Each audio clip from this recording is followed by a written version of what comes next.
So, thank you. I'm happy to let's start. So, I'm happy to be again in half the conference, and as this the topic of the whole conference is politics in games, and when I submitted the lecture about my experience in game development, it's about the players' demand for political component in mobile strategy games, and as an example, this is my development strategilization, which I make as a report.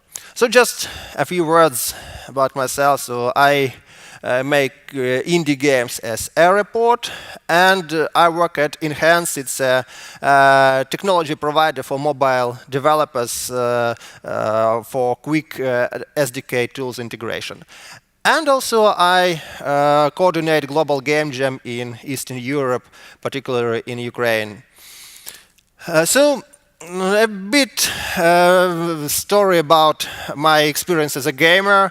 I remember my first strategy which I played was Warcraft. It was 1999 when I didn't own a computer at home, but at the nearby higher educational establishment there was a computer class where I found this wonderful strategy game, and that time I thought that the player's aim was just to explore the map and all. I didn't even know how to build units.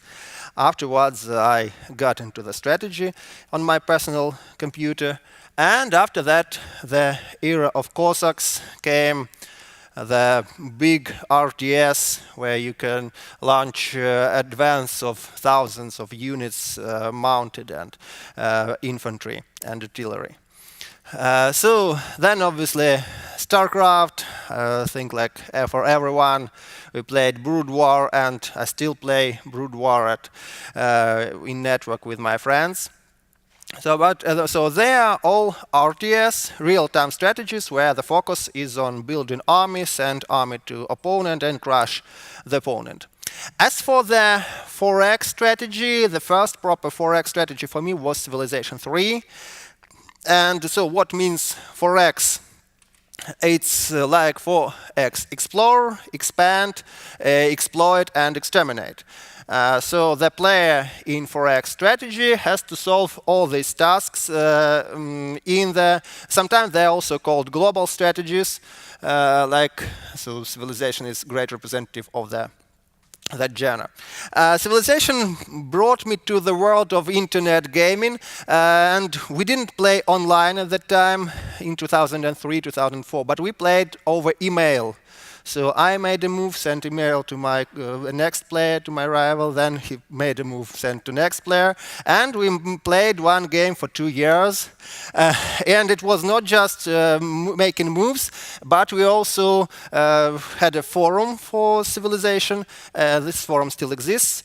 And we made news articles about what was happening in our game. We established secret pacts. We even invented some ways of sending expeditionary forces to the third-party land, which were not in the set of rules invented by Sid Meier, but we invented our meta rules to let some complex behavior be like the limited army route, like peaceful contingent to keep the current border of a neutral land. For example, such activities were.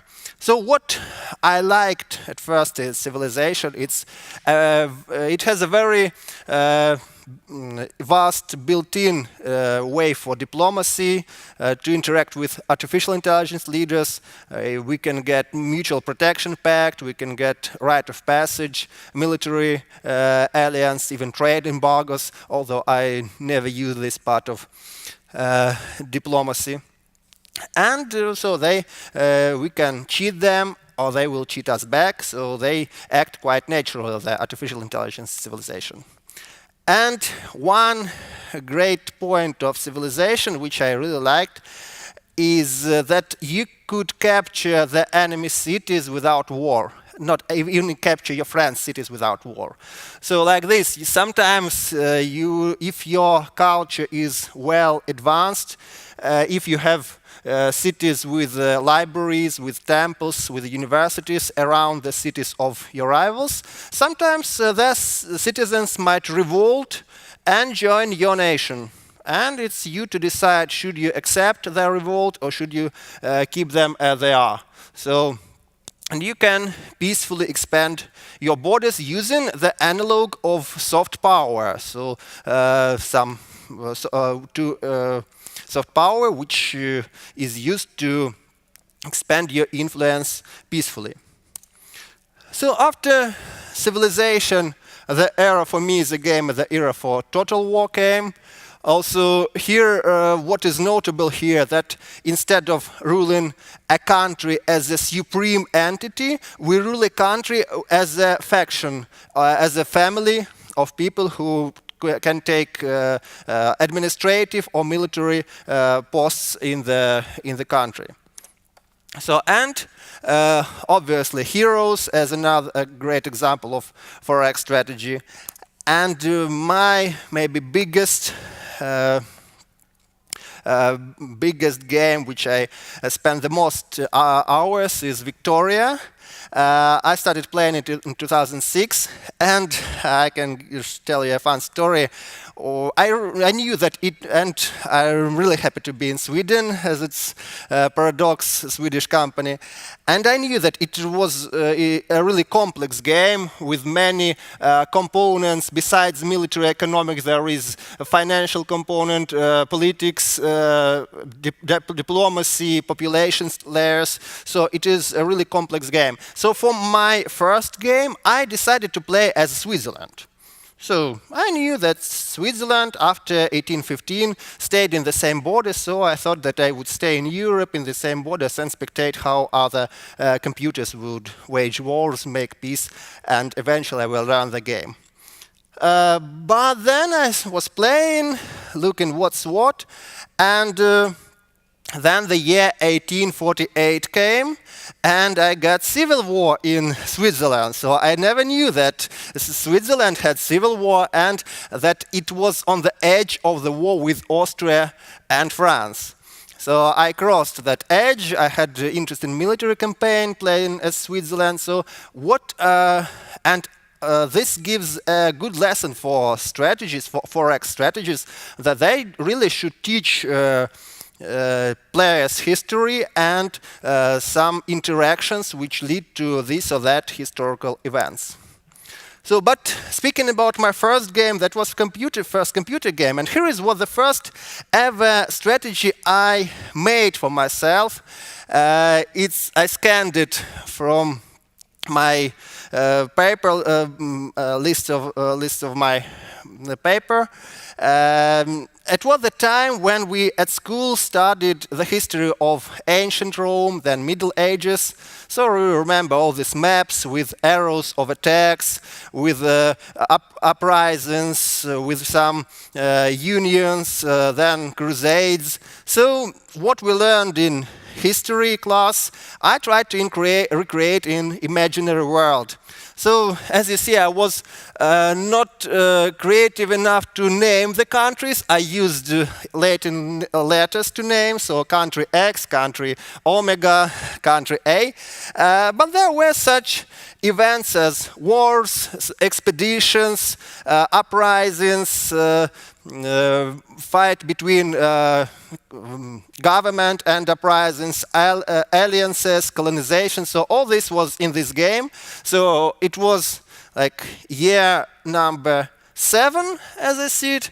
So next year I just put a blank sheet of paper at top, drew the borders, new borders, and the game continued.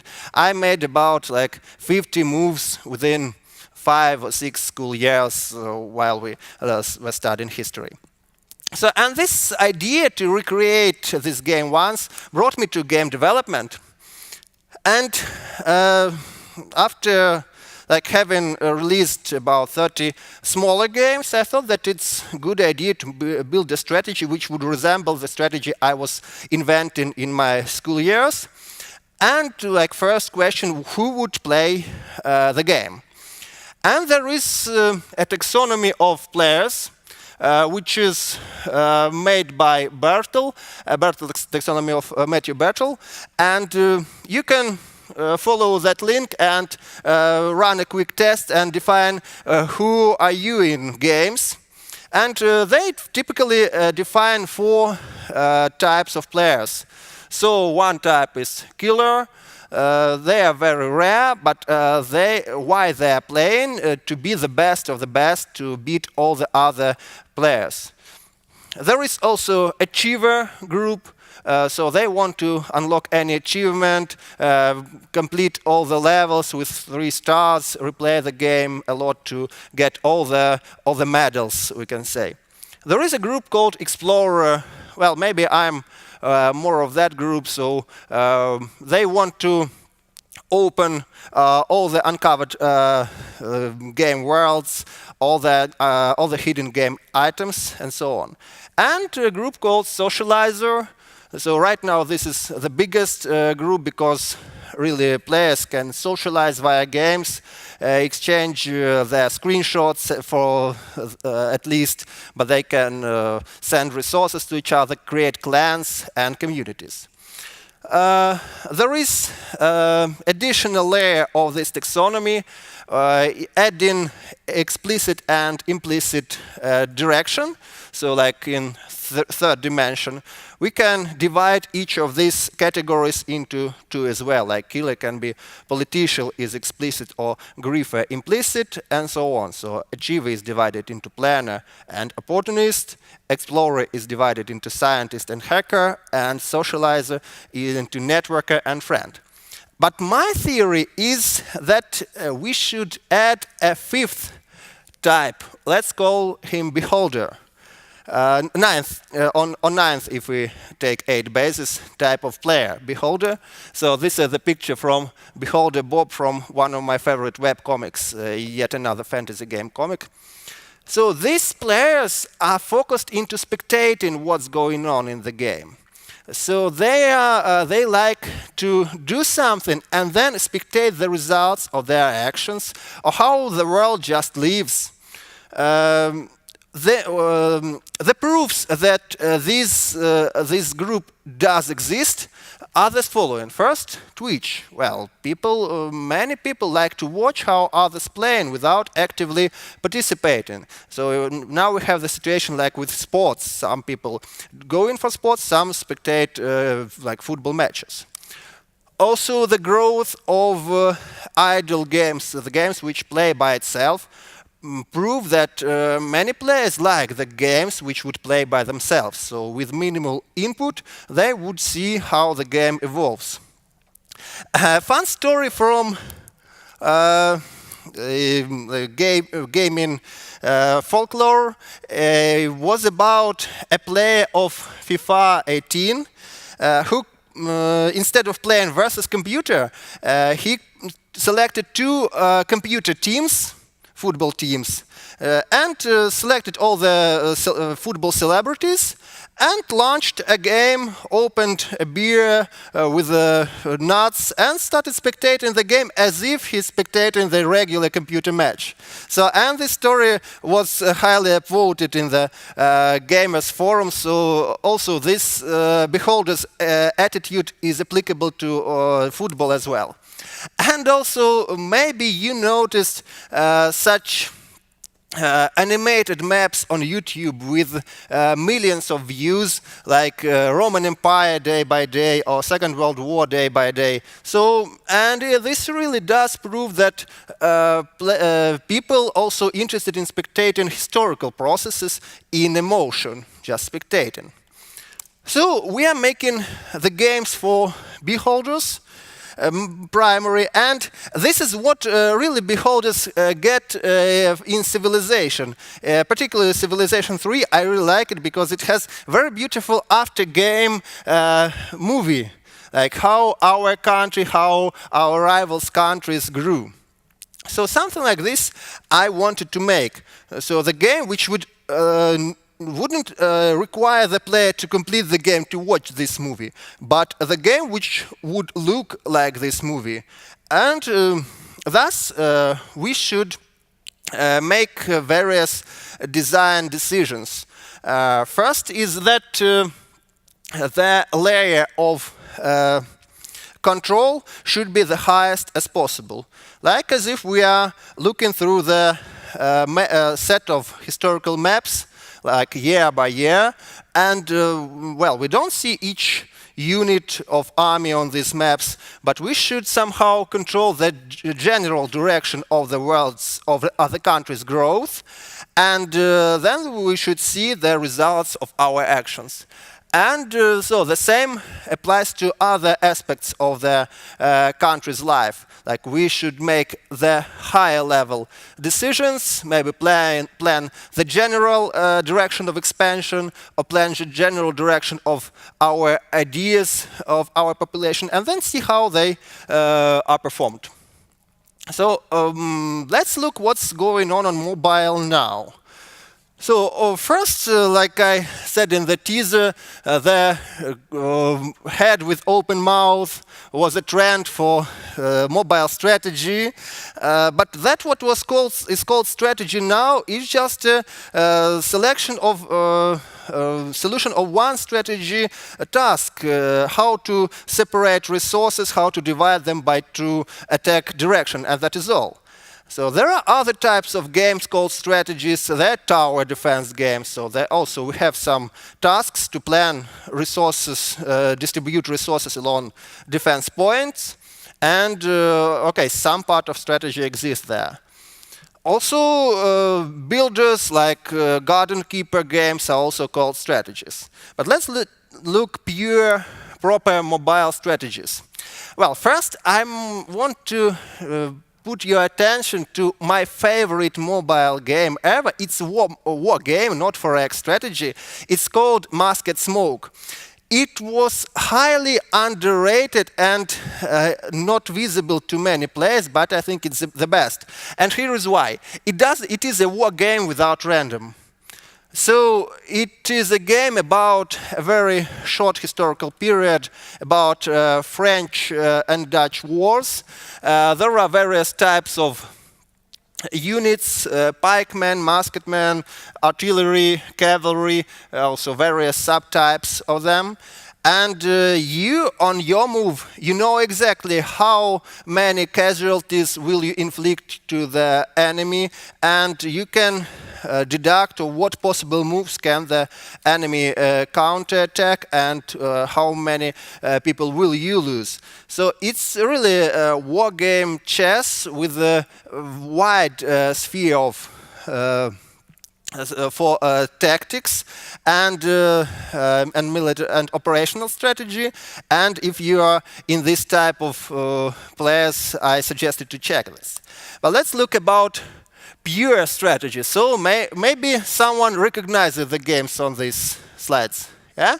So this is Slay. This is originated as PC game from 1995. This is essence of the strategy.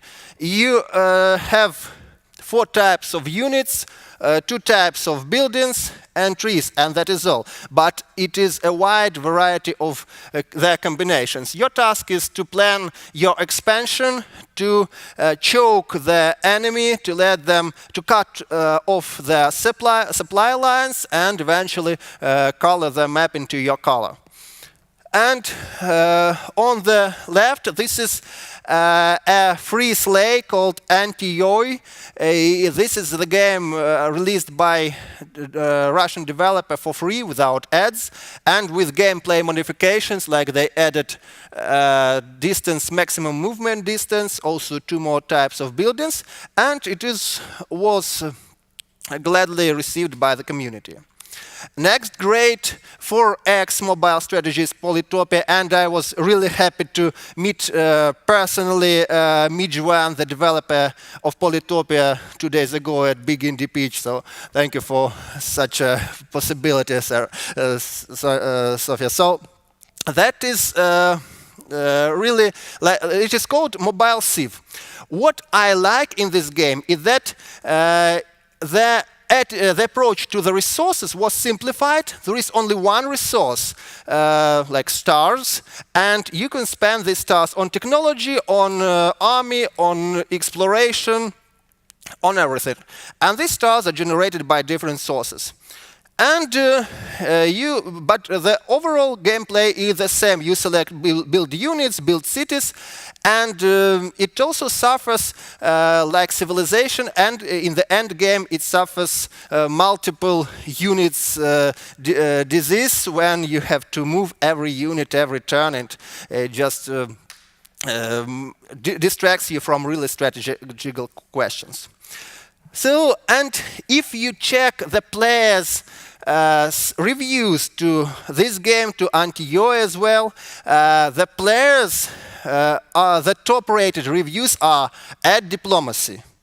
So, all the like maybe 50% of the players want to negotiate with artificial intelligence. And so developers are moving in this direction, and we can clearly see that players want not only a warlike but also political component. So this helped me to think of strategilization's main features. So first is high-level strategy. So absence of units, every aspect is described by numbers and formulas. Next, which is unique in my strategilization, is absence of usual tech tree. So what your people do will define what will they eventually know better. So if your people are living near the water, if they go fishing, then they will advance their maritime technology better. So it should employ a combination of hard power and soft power to solve geopolitical tasks.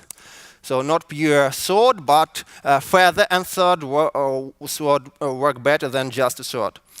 So after losing, a country player can stay in the game as a resistance leader. So just as many times this happened in history, this should be reflected in the game. And on the like vice versa, the outskirts of widespread empire might eventually gain independence. So I followed the advice to indie developers that we should let the community know about the development as soon as possible.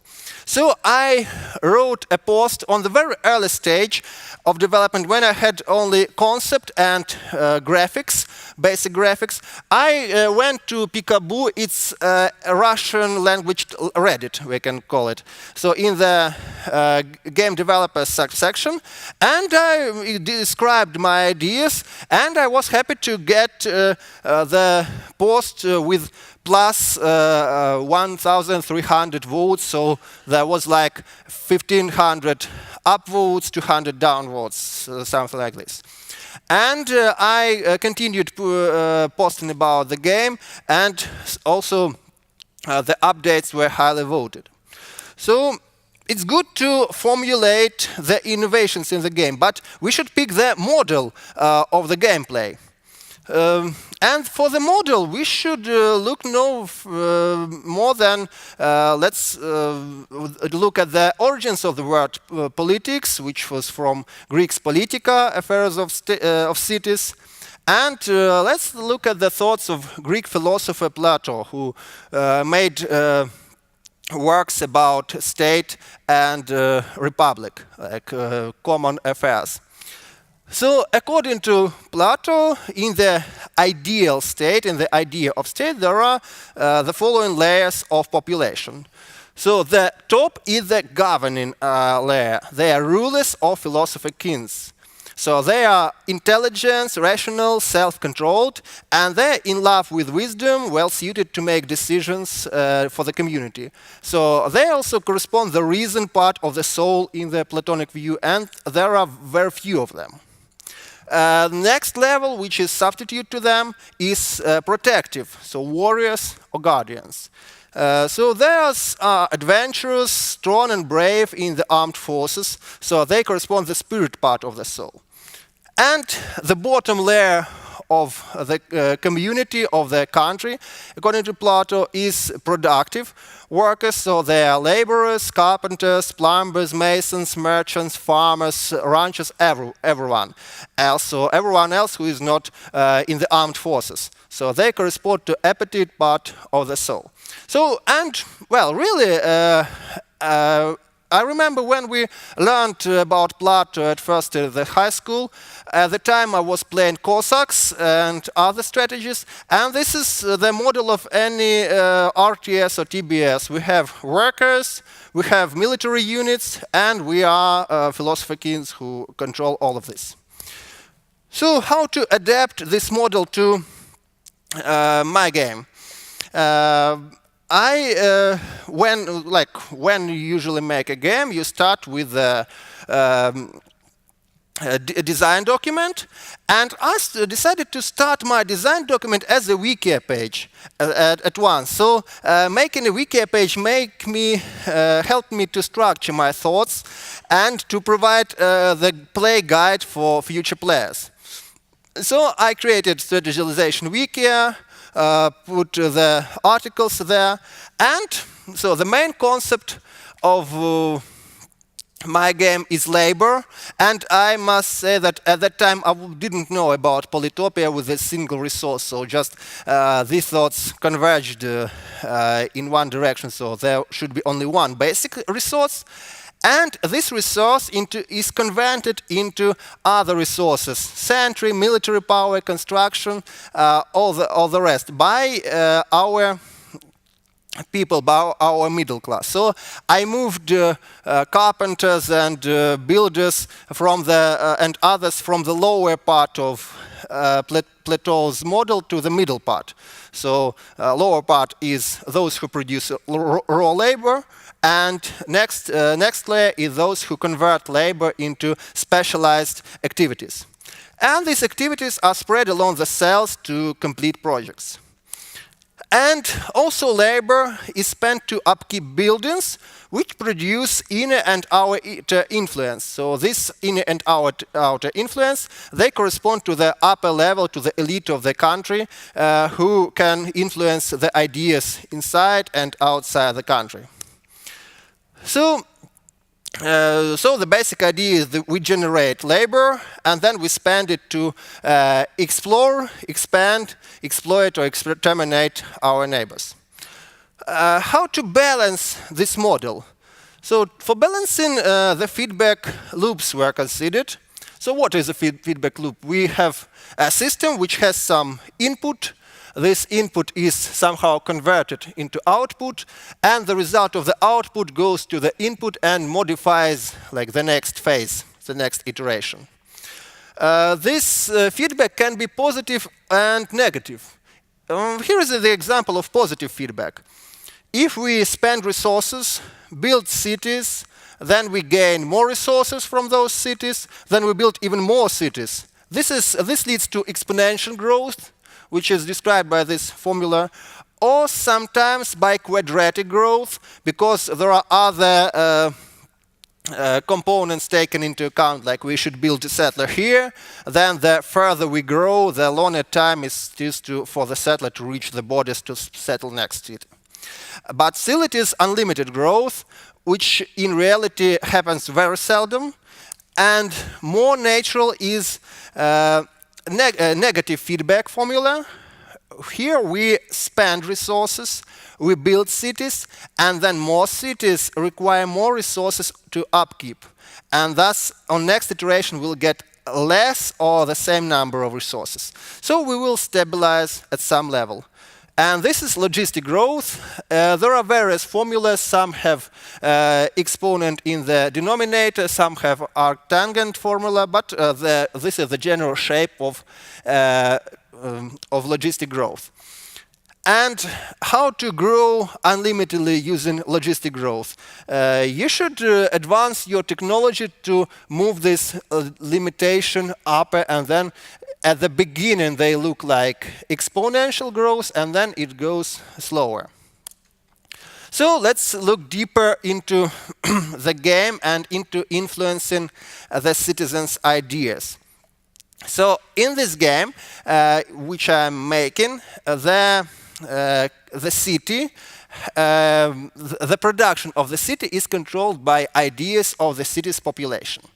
So there are basic ideas like here are presented: we should make our place of living better, or we should expand our territory, or we should explore what is behind the fog of war. Also, as the time comes, more ideas appear in our cities. And the conditions for these ideas are defined from the neighborhood and from environment of our around our city. For example, as the rival city appears somewhere nearby, then the idea that we should be strong to defend appears, and this transfers part of the labor into military. Then the idea of anarchy sometimes can appear, or if the city is overpopulated, the idea of immigration appears, and it transfers the labor into creating a new city somewhere far away. There are first level of ideas, and there are political ideas which appear later, and at which the player can influence.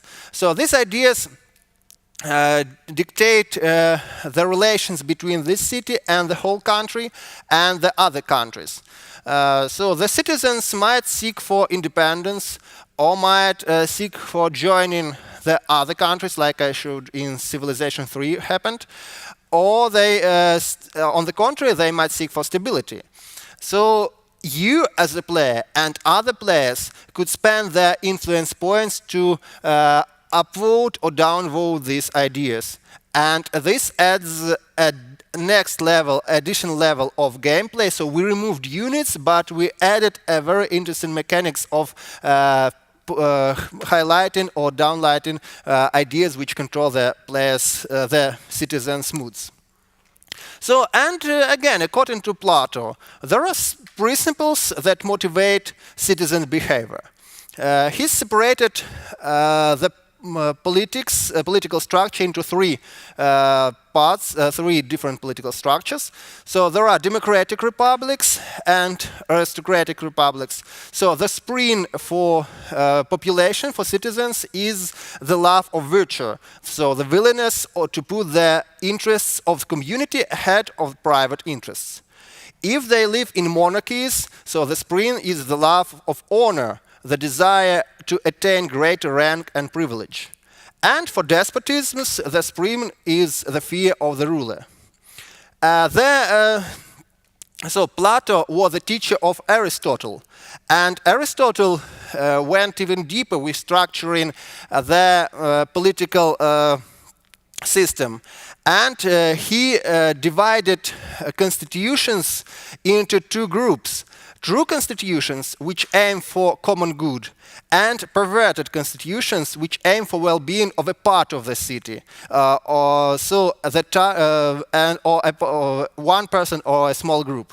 So true constitution of royalty is perverted as tyranny, true constitution of aristocracy is perverted as oligarchy, and constitutional government is perverted as democracy. So at the time, democracy was thought as something bad, which is worse than a bad version of constitutional government.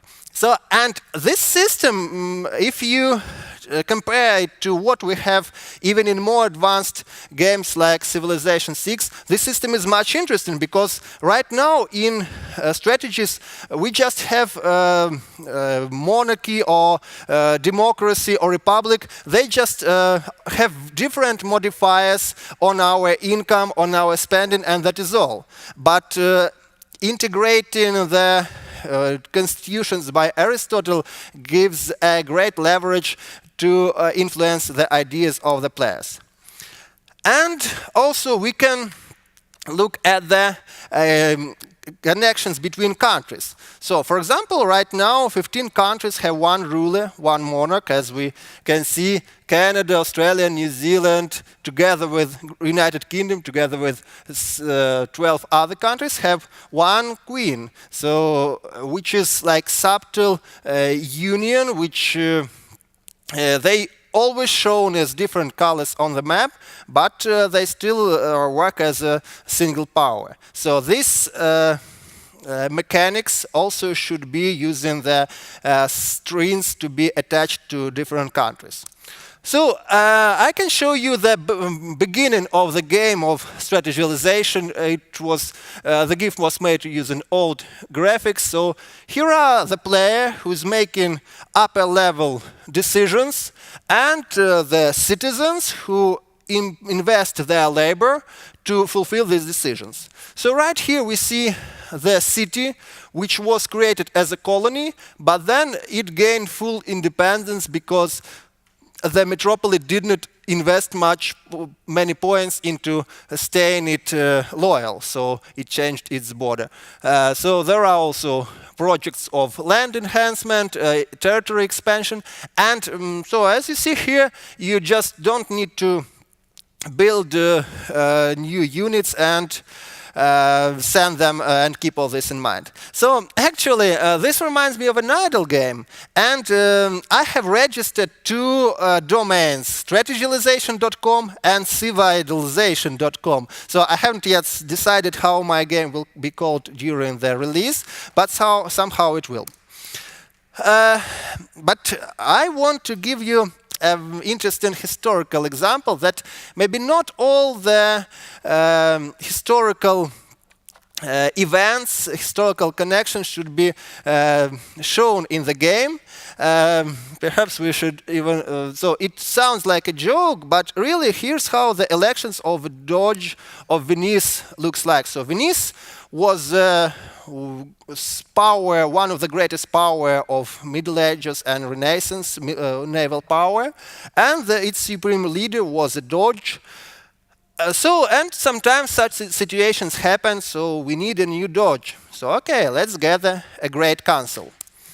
So here's how the political processes took their course in Venice. So great council, more than 1,000 senators were gathered. So everyone who is over 30 years, so most of them were over 30 years, put your name in the urn. So they all put papers with their names in the urn. So, done. So, okay. Now, who is the youngest Senate member? Okay, we find the youngest. So, great. Go outside and bring here the first boy you meet from the street. Okay. So, we get the boy. We ask the boy, pick 30 bulletins from the urn with names. So, okay. Now we have Senate of 1,000 people, and we let only those who were selected, they will be elected. Others may be free. Okay, so now we have 30 Senate electors. Now, again, put your names into the urn. Okay, so let's select 9 names out of these 30. Others should leave. Okay, so now we have conclave of 9 electors. All right, so these 9 were from 1,000 of Great Council. So now these 9 senators are asked to compose a list of 40 councillors. So it might sound as a difficult task because they can have different views. 9 people selecting a list of 40. So what if they have disagreement on some? So in this case, if 7 of these 9 approve the name in the list, then the name goes to the list. The name of other nobilities in Venice. So they put a list of 40 councillors. Okay, now these 9 guys may be free. Let's call this 40. Now these 40 councillors from the list come to the voting chamber.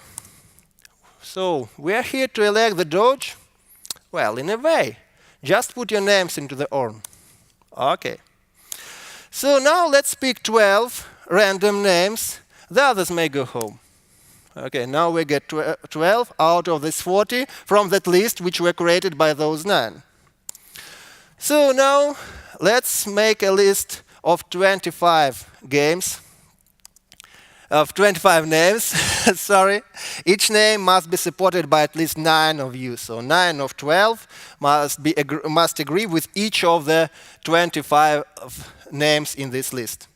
So, all right, now we get a list of 25 names. So we can let these guys go home. Now we have 25 electors of the 3rd grade. Let me guess, or sure, only 9 of you are needed. Okay, so they are randomly selected.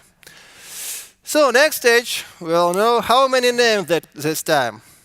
Great understanding, 45 names, each one must be supported by at least 7 of the electors, 7 of 9. All right, so they discussed, they give a list of 45 electors of 4th grade. All right, now we invite 45 electors of 4th grade. Are we there yet? Nothing new here. Or names, 11 of you should stay. All right. So we get 11 electors of 4th grade after this 45. So now form a list of 41 electors. Each one must be supported by at least 9 of you. All right, they give a list of 45 electors of the 5th grade. It's really a story about how elections were made in Venice. So these 41 electors, congratulations, you are the real electors. Write a name of the Doge candidate on a paper and put it into the urn. So they vote each one, not their names, but the names of who they want to see as the Doge, as the head of the state. All right. Now let's pick one random name from the urn. So one name of the possible Doge. Now discussion starts. They, together 41 people, they discuss if the candidate is good for the position, and we should invite the candidate to defend after some attacks possible. So we have electors and a candidate. They discussed, and now they are voting. We need 25 votes out of 41 for the candidate to begin the Doge. If not, then we don't do all the process again. We just put the second paper from the previous stage. And then we get next candidate, next, and eventually there will be a no Doge in Venice. So this was how complex the political life in Venice and in many other cities, like Venice was a republic, a trade republic. So the main aim for this was to protect the government to be usurped by the family. So every time we rotate, we change the voters to avoid one family selecting one candidate from the family, and every time keeping this. So Venice stayed for like 500 years, only later it fell before Napoleon. So, and one more concept I should discuss today. So as Niccolo Machiavelli, also a prominent thinker about politics, said that a prince ought to have no other aim or thought, nor select anything else for his study than war and its rules and discipline. So for this is the sole art that belongs to him who rules, and it is of such force that if it not only upholds those who are born princes, but often enables men to rise from private station to that mark. So there is a shorter phrase by Karl von Clausewitz: war is a mere continuation of policy with the addition of other means. So here's how war would look like in strategilization. As I said, no units, only military control of cells. And the player should just draw attack arrows, plan attacks, and all this military belongings is recalculated every move. So actually this approach is called a cellular automaton. So what is this? We have a list of cells. We have some inside in each cell there is a number depicting our military influence, our rivals' military influence, and we have a transition rules. So how the military influence will be calculated on the next move.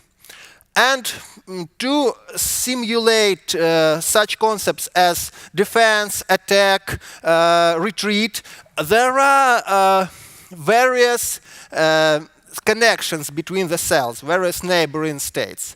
So there are border types as averager, like if we have value of 5 here, value of 7 here, next move it will be 6 and 6.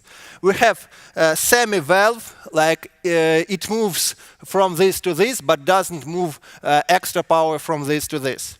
We have directional flow, like all the military power from one cell moves to another, and blocking, like no exchanges of military power. So when the player draws an arrow or selects a defensive region, the borders of that regions are recalculated, and those complex patterns of army influence movement are developed, so they are enabled in the game. So, and this was one of the experimental models which should stay in the game as a war model. So, and one more, how to enable diplomacy without negotiations. So the point is that in mobile game, unlike PC, it's very difficult to design a good good dialogue system with artificial intelligence player. As I know from Civilization, it requires much clicking to build a proper deal. But here is my previous strategy, Card Wars. It was even before Cartoon Network released Card Wars series. I started making in 2010, completed in 2012. So right here, I'm really proud of artificial intelligence in this game, and it works this way. The artificial intelligence has attitude towards each of other players, towards human and other computers. And every time something happens, so someone attacks or someone doesn't attack when there is such a possibility, the attitude of artificial intelligence changes slightly. So maybe you saw this evolution of trust project. It was widely spread. This link to me-trust was widely spread in internet 1 year ago. If you didn't, I really suggest you to run this simulation. And it really depicts the rules of individual agents in the area, in the environment when someone cooperates and someone betrays. It has a very good, interesting philosophical outcome that it's useful to cooperate, but if you are betrayed, then you should betray back, but sometimes you should forgive. So it's quite a complex formula, but this proves to be working. So in our terms, in terms of strategy, the betrayal is attacking undefended border. The cooperation is leaving the border as it is. So using this approach, we can define all these possible ways of cooperation or non-cooperation. And actually, the computer player can be addressed by actions, not by words, by the human or by other computer players. So thank you for your attention. I hope next time you will be able to play my game, and I wish you luck in your game development projects. Thank you.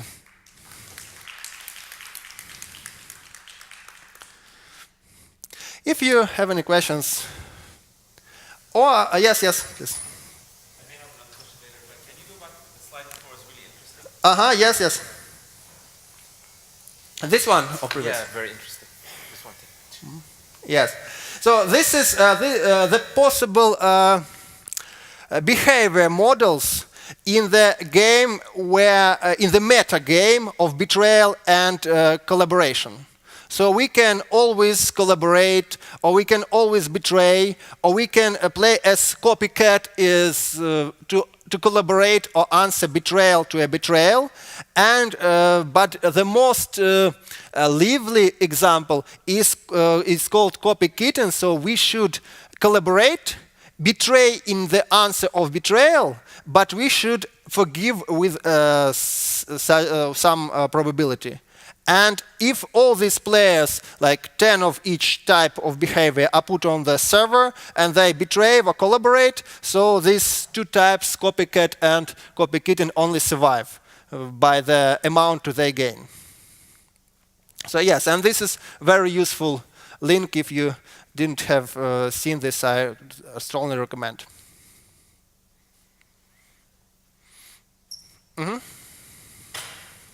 Thank you for an interesting talk. I mean, this is just basically game theory, right? I mean, it's just normal strategies in game theory, like Monte Carlo or yeah, whatever these tactics are to betray or forgive. Something that makes me wonder a little bit about how the application in games work is that typically you play in order to win the grand campaign, achieve world championship, and that should have outcomes on the evaluation of these strategies. So for example, something that makes that understandable very easily is, for example, if people approach poker tournaments and they aim to win the tournament because that's where the money is and that's what they optimize for, they oftentimes play extremely risky early on because they want to get an advantage. They want to get a big money stack in order to take this advantage to the next level and then have a bigger chance of winning later on, which in the end, of course, reduces their average outcome in the tournament and reduces their survival chances, but maximizes the chance of winning the big pot. So if you play a game like a politics game and you say, I'm going to be dominating the world later on, then you also get an incentive to do something that actually is very stupid in comparison to your survival tactics, because you're aiming for this extremely outlier outcome, right? So how would you think about that? Yes, really good point. I thought about this. So indeed, our ultimate aim is to color the map into our color, so eventually we must betray everyone. But the game, as we have many players on the map at first, and many moves, many turns, so it pays to be working to cooperating on the initial phase, selecting one only enemy to betray, selecting only one as an enemy, and then removing the enemies one by one. So definitely this strategy and this example was shown for games which have like single encounters played 10 times. What we find similar in strategy games that we make selection every turn, but as the number of players is reduced, or as our position in the world powers grows higher, we should be more betrayal, more aggressive. Yes, thank you. Yes, one more question. Are there any games that you find interesting that don't focus on domination of other players? That are complex games that is it like a binary of domination versus cooperation, or is it a broader spectrum? Yeah, so thinking about 4X strategies, there is indeed a widespread thought that they all are about coloring the map into your color. But thinking about 4X strategies historically, as Machiavelli and other thinkers said, that war and military actions are the satellite of humankind, so inevitably these games will be about eliminating the others, as they reflect what happened in the history. But about not 4X, but as building strategies, strategies of spreading the resources. I really love this anthill game about developing the anthill, and SimCity, if we go back in time, as one of the first games I played. So, and if there is a military component, then inevitably only one must be left.